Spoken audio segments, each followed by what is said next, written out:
Hey y'all, this is Mr. Roseman, and today we're going to take a look at what post-independence looked like in Latin America. So we're going to cover a time span of the late 1820s through about 1914, really, today, as we cover this era of Western hegemony. So first, obviously, a major goal and result of those Latin American revolutions, just as it was for the English 13 colonies in North America and for Haiti, was independence from metropoles. So we see a new number of nations in the Western Hemisphere freeing themselves from Spain and Portugal, in the case of Brazil. And when they entered independence, people thought that this was going to be a brand new era of stability and liberal democracy, but unfortunately, that was not true for the vast majority of people in Latin America, and we'll see how that played out in this time span after independence. For one, recall that the goal of revolutionary leaders like Simón Bolívar and José de San Martín was a sense of great unity, political unity across large areas of Latin America. And for Bolívar and San Martín, they had this vision of a United States of South America, inspired by what they saw occur with the United States. So these small regional states or provinces brought together under a stronger central government, but with a federal system, very much like our own here in the United States. But not long after independence came and there were attempts at unity, like we see with the Gran Colombia, these large, vast areas of united states, so to speak, of Latin America began to break down. So Bolivar's and San Martin's dreams of United South America fell apart, and that also existed briefly in places like Central America. So Gran Colombia, not long after Bolivar's death, broke apart into the independent nations of Colombia, Ecuador, and Venezuela, a lot of those northern South American states or nations. Same thing was true for a nation you probably never heard of before, the United Provinces of Central America. Not long after independence in the early 1800s, we see what used to be this large united nation of Central American states breaking into lots of different Central American countries like Guatemala, Honduras, Nicaragua, Costa Rica. So we see those breaking apart. There were certainly others. This largely came about because of regional differences within Latin America. We might have this sense that there's a common culture, a single culture, influenced by the Spanish colonial heritage, but there were still geographic barriers that, especially at that time, made it difficult for a sense of unity to be developed. Different languages, primarily amongst the numerous different Amerindian cultures, whether it was people speaking Quechua in the Andes, or Nahuatl, the language of the Aztecs in Mexico, and the Mayan language, Yucatec. It made it difficult for people to cross and unite over large areas. So geographical factors, considering that large areas of Latin America are covered in tropical rainforest, you have mountain ranges like the Andes. And there's also major differences in political goals, interpretations of what Enlightenment rights were supposed to be in these brand new governments. So because of those differences, what oftentimes happened was civil war broke out. So almost immediately after these revolutions against the metropoles ended and independence was proclaimed, the people within these former colonies, these new states in Latin America, turned on one another over their different visions of what independence actually looked like. So this created a great amount of instability in these newly independent territories. And as a result, poverty is going to continue to exist for the vast majority of people in Latin America. So who is it that we know is running the show in these newly independent countries if we're talking about the Castas social hierarchy? Right, it's the Creoles. And the fact that they own almost all the land in these newly independent Latin American nations. The rest of the CASA system, the people of mixed race or miscegenated backgrounds, people of pure blood Amerindian and African descent, they're left out of that wealth that Latin America has. But again, due to revolutions within these new nations, civil wars, that disrupts trade. That slows down the process of economic development when they needed it the most. And because civil wars are citizens versus citizens, farms are destroyed, cropland, the resources that they need, villages, cities even. So that sets them back. We also know that a major reason for the revolution in the first place was an anti-mercantilist attitude. However, what we're going to find is that most of these Latin American nations, they're going to remain tied to the West. The West, knowing that they're industrializing in this period, they have the most powerful economies. And Latin America is going to fail to industrialize. And you might be wondering, why in the world would they not industrialize, considering they have full knowledge that the most powerful nations in the world are those that have industrialized. Well, if you're the Creoles and you own land, that means that you control access to the production of cash crops, the natural resources, and you're already, chances are, very well off. Your economic and social standing comes from the fact that you control the labor and the lower costs, and you are able to sell now freely those materials to whomever is going to pay the highest price. And those nations that are going to pay the highest price are the ones that are industrialized. So there's no major impetus or major motivation to industrialize in areas of Latin America. So instead, what we'll see is a major economic continuity in Latin America from the last era, and that is production of raw materials, but now for different reasons, and that's to meet the industrialized demands of Western nations. And I want to introduce a new concept to you called the core dependency theory. And from time to time, if you recall, you may or have seen the use of the term core nations and dependent nations. Well, here's where we're officially going to define that. And hopefully this makes a bit of sense as we go through. But I want to show you a diagram here that sets up this core dependency economic theory. So let me pull this up here. And here it is, very basically. Core dependency theory, and this is going to last 1820s and 1940s. Really, it exists on up to the present in many ways. You can easily make an argument. However, we could, according to this theory, divide the world into two types of nations: core nations and those that are dependent nations or dependencies. So core nations are industrialized countries, and by 1900, those would be major countries like Britain, Germany, the US, France. All right. Whereas dependencies, these are unindustrialized nations, or more often than not, colonies. So dependencies, they can be independent countries, but usually colonies. So colonies like the ones we've discovered so far or learned about in this era of Western hegemony, ones like the British Raj or colonial India, South Africa, the Belgian Congo, all right, or these nations in Latin America, all right, places like the new nations of Mexico, Brazil, Argentina. These are all going to be dependencies of Western core nations. So what we mean by that is that core nations have a special relationship with these dependencies and vice versa. Dependencies have ties to these core nations.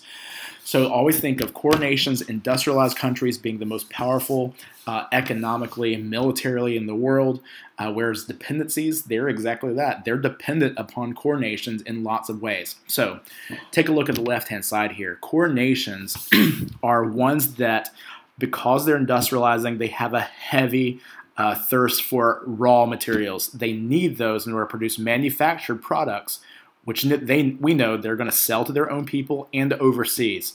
That's what makes them massively wealthy, tremendously wealthy. So in order to extract and get as many raw materials as they need and want, they have special relationships with dependencies. They seek after colonies they want to establish or gain control of, and they flirt with these dependent nations, especially these here in Latin America after independence. So core nations are going to make investments in order to extract the wealth of these nations or colonies. And ways they do this is that they financially support them. They might infuse money into their economies in exchange for special privileges to access raw materials, especially in interest in building infrastructure in these independent nations like Mexico, Brazil, Argentina, or even in the colonies. We know they built railroad lines, telegraph lines, anything that's going to help boost the export of those raw materials and help to gain industrialized nations an upper hand economically over dependencies. And as a result, right, these dependencies export their raw materials to the core nations, and in exchange, all right, core nations will sell back those finished products to the dependencies. So in the view of the core nations, it's a win-win. The core nations get products that they want, and dependencies get the infrastructure, the modern infrastructure of railroads, telegraph lines, special protections in exchange for special rights to get to goods. All right. So it goes both ways here. Dependencies, though, get the short end of the stick, though, because they're only producing raw materials. There's minimal, if any, industrialization. So they're not able to have their own dependencies. So that means that, you know, if a core nation's economy is booming, well, chances are the dependency's economy is going to be doing well because they're able to produce raw materials and bring some wealth into their countries. However, if for some reason a core nation's economy plummets, let's say like it did in the 1930s, we see Western nations experiencing the Great Depression beginning in late 1929 through the early mid-1930s. Because those dependencies are tied economically to core nations providing them with raw materials, well, if core nations aren't producing manufactured products like they used to be anymore, then that means they're not going to be demanding the raw materials that they used to from those dependencies. So, like pulling on a rope, it's going to have an impact on the person further down the line holding onto that rope too. So if a core nation's economy slips, chances are the dependencies is going to as well, and again, vice versa. So that's the core dependency theory, and that's how we need to look at this world in the era of Western hegemony, even up to the present, up through the modern era. So let's go back here to the regular lecture here notes. So again, Latin American nations providing raw materials for industrialized nations. But guess who's going to benefit from the production of these raw materials? Well, if you guess the Creoles, of course, you're right again, because they control the land, they control the labor within Latin America. So Creoles are going to maintain their economic power. And the people below them in the CASA system throughout Latin America, they kind of get the scraps. So they're not going to be doing as well. Most people are going to be living in poverty and underdevelopment throughout Latin America. And again, this is a trend we see from in most places in Latin America through this era of Western hegemony into the beginning of the modern era. So my question is, can imperialism occur without direct colonization? All right. Well, if you consider something called economic imperialism, all right, it certainly can. So nations like Britain, the United States, all right, as we go through this era of Western hegemony, they're going to develop these special relationships with Latin American countries. They're going to demand the export of raw materials. So you can see these large arrows of products going out,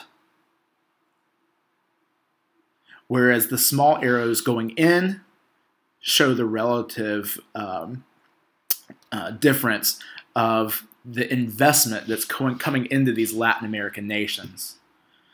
So we can see how finances, railways, all right, here in Peru are coming in, whereas sugar, copper, silver, tin, nitrates are flowing out. So sure, there are benefits that Latin America gets from this core dependency system, and it is enriching Creoles, but at the expense of the people who are actually doing the labor to produce them. All right. Before we go further, I want you to make sure you note several key products that are coming out of some of these new Latin American nations, and you'll notice that they are all raw materials of some sort or another. So, for example, from Mexico, after independence, we'll see copper, silver, which is a continuity from the last era, and by the late 1800s, as we go into the Second Industrial Revolution, oil, all right, with the petroleum revolution in the West and development of the internal combustion engine. In Guatemala, we'll see the production of tropical foods like bananas and coffee. And from Cuba, sugar and tobacco. In Argentina, some of the largest ranches in the world will be producing beef for export. And that was all in thanks to the production or development in the Second Industrial Revolution of refrigerated railroad cars and ships that can take that beef overseas. So again, don't think of Latin America as being poor. There's lots of wealth that's brought in. It's just that it does not make its way to the lower classes in Latin America. It's primarily in the hands of Western investors and Creoles. I had told you previously about guano export as a source of phosphates. So this is in Peru. This is an actual picture of a guano mine right off the coast of Peru in the Pacific. And for a brief time in the 1850s and 60s, Peru actually became very, very wealthy from producing bird crap, exporting that ancient bird crap, producing that and exporting it to the West. However, by the late 1860s, there was a major war between Spain and Peru over primarily guano claims in the Pacific. So, yeah, there's been a war fought over the production and mining of bird poop or guano.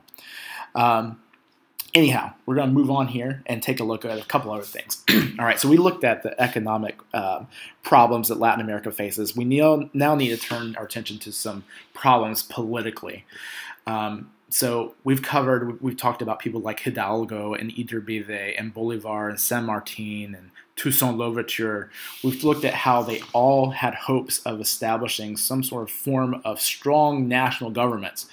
However, that's kind of in the eye of the beholder. What do we mean by a strong national government? There's all sorts of forms that can take.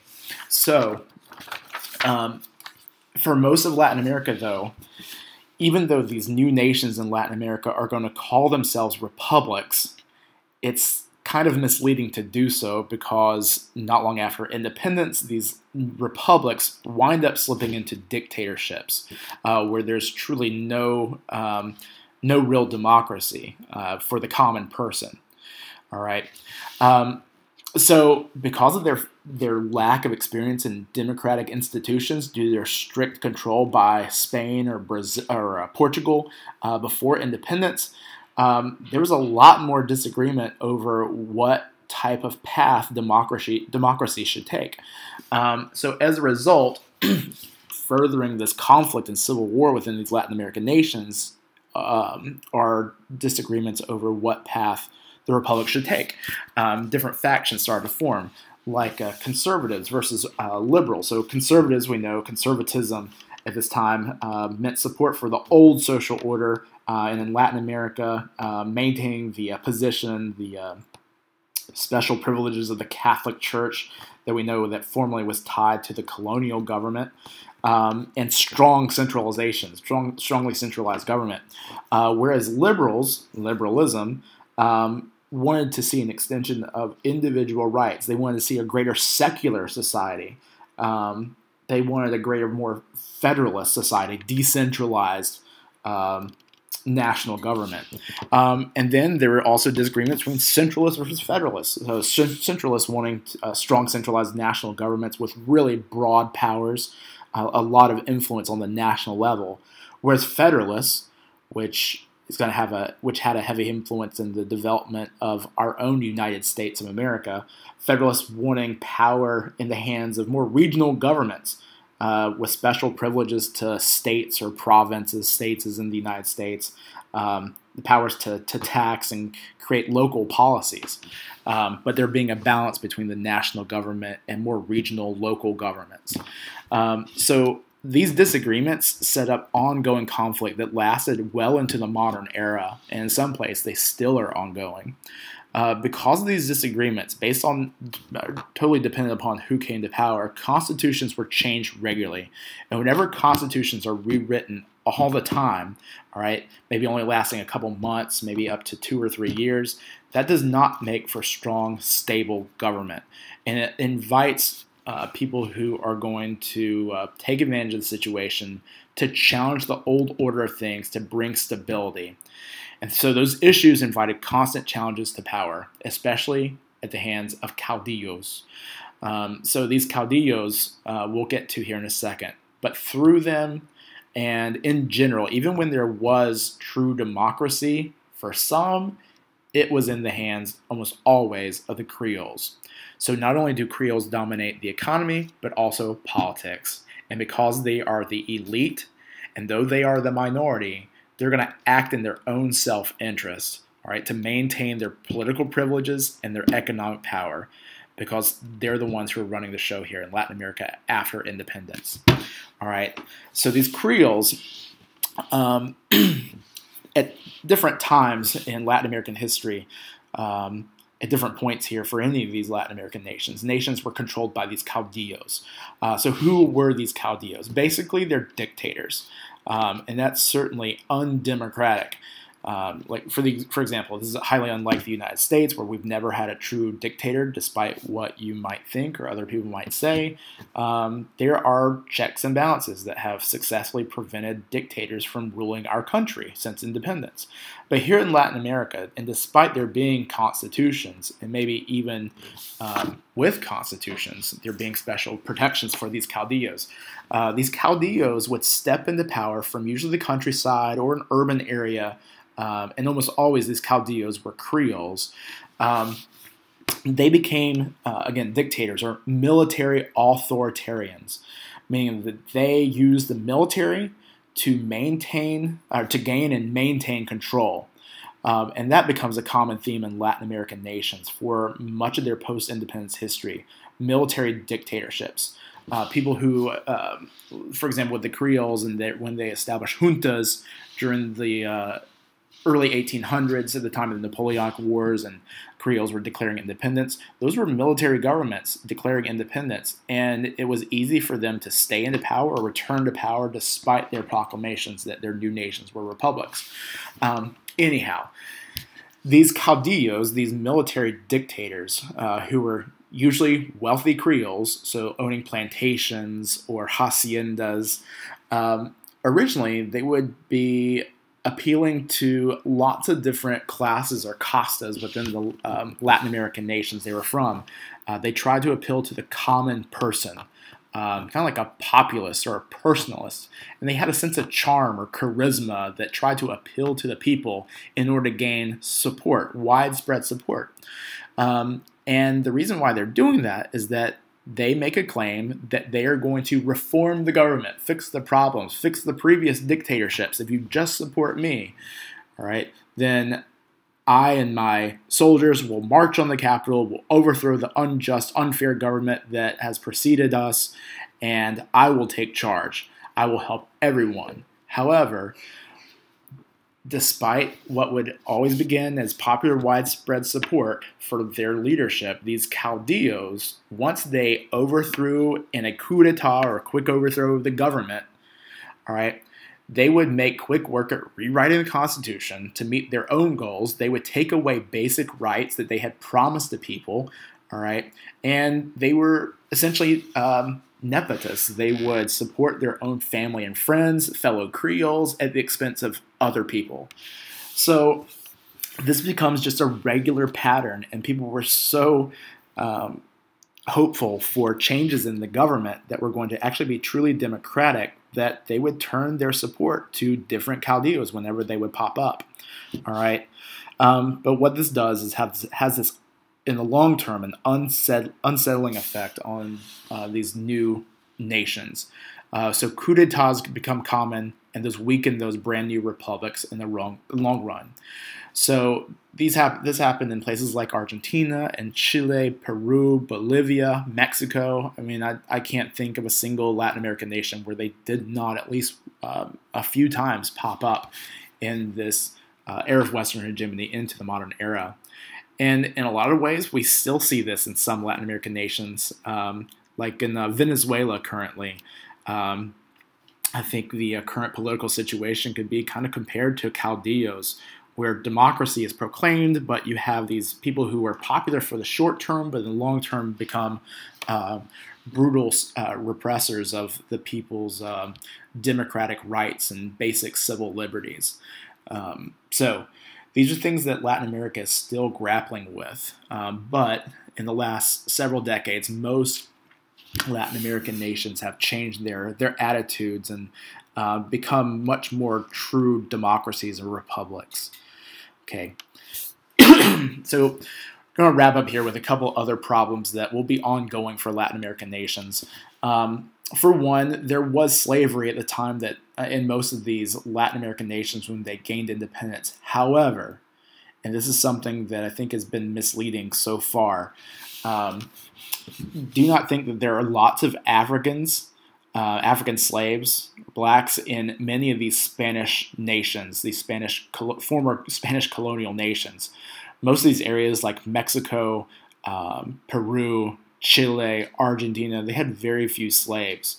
So when it came to outlawing slavery, it was not as big of an issue as it was in places where there were a larger number of slaves, like those in the Caribbean islands, Brazil, or even the southern United States.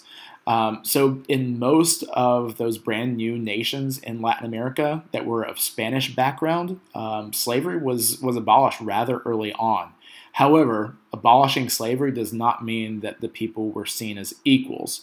So poverty will be ongoing, and the lack of economic and political resources will be highly limited. All right. We also see a failure to really limit the power of the Catholic Church. Since most people in Latin America were Catholic, it didn't make sense to have to worry about Enlightenment freedoms of freedom of religion or separation of church and state. So you'll still see a monopoly of religious power being held in the hands of the Catholic Church. As we've seen with the dominance of the Creoles, all right, in politics and economics, the social hierarchy, the Casta system, and that sense of inequality is going to be maintained. And even when there were glimpses of true republic or democratic government, just like we saw early in the United States and post-revolutionary France, voting rights were extended only to landowning men, free landowning men. Although that will change over time, just as it did in the United States and France. All right, basic suffrage rights or enfranchisement was not granted to everybody. All right, so people of the lower castas, women, no true suffrage. Creoles and foreign powers, all right, they're going to continue to own most of that land and monopolize resources. So that helps to explain why there's not a true trickle down of wealth to the lower classes, especially those people of mixed race and Amerindian descent. So there will be ongoing problems that are going to fester and just build up more and more to the point that we will see outbreaks later on in the modern era of revolutions that are attempting to fix the problems that the revolutions of independence from the early 1800s failed to earn. And then last, and this fits in well with the core dependency theory, these Latin American nations are going to have a growing dependence on foreign nations for capital and economic investment. So they're going to come to rely on core nations, those that have industrialized.